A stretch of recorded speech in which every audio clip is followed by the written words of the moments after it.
Today we are going to talk about the different types of outliers or anomalies that we come across in analyzing time series datasets. Let's start with a game. Can you find the anomaly in this picture?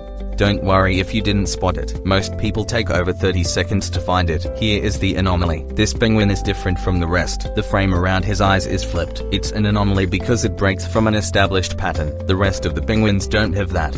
But what are anomalies in the real world? Do we need to find them, and how do we do it? An anomaly is a deviation from an established normal pattern. Spotting an anomaly depends on the ability to define what is normal. If you're driving in a place where all vehicles are red, then the yellow car in this picture is the anomaly.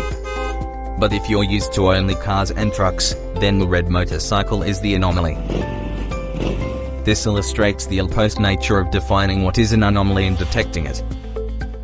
So let's look at a few real-world examples of anomalies. Let's start with detecting anomalies in images. It is useful in many applications, mainly to detect defects from detecting cancer in MRI images, sorting produce in agriculture, and removing defective parts in an assembly line. Then there is time series data. In businesses, time series data represents measurements collected over time for key performance indicators. Detecting anomalies in time series data is especially valuable to business because when it comes to business, anomalies often point to areas that need attention.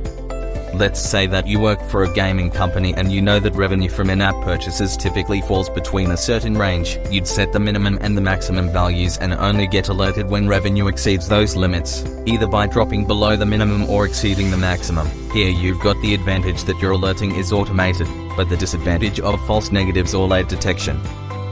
You would also get false positives when the KPI's pattern changes. For example, if a game becomes popular, the KPI measuring number of active users changes and a static threshold alert would send a lot of false positives unless it is manually fixed.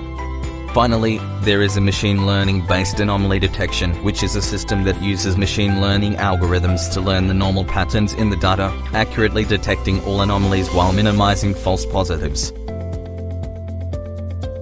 So how does manual, simple statistical and machine learning-based anomaly detection stack up? Well, we measure them in terms of their ability to scale, provide real-time detection accuracy, and the cost to implement and maintain them. While ML-based anomaly detection is the costliest to build yourself, it is the most scalable, the most accurate, and the fastest solution. You can always avoid the implementation costs by using an existing platform. So if you're deciding what's the best solution for your needs, that really depends on a few factors: your company's data maturity, the amount of data you collect, and how much it costs when you miss anomalies.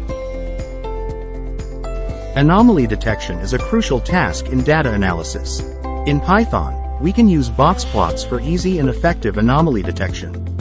With the help of Matplotlib, we can create box plots to visualize the data distribution.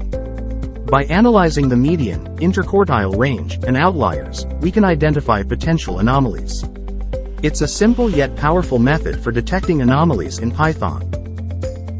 In conclusion, this overview should give you a good idea of what anomaly detection is, why it's necessary for your business, and how these systems work on a high level. Businesses have been laser-focused on optimizing data collection, and now it's time to use that data to gain insights that will drive your business forward.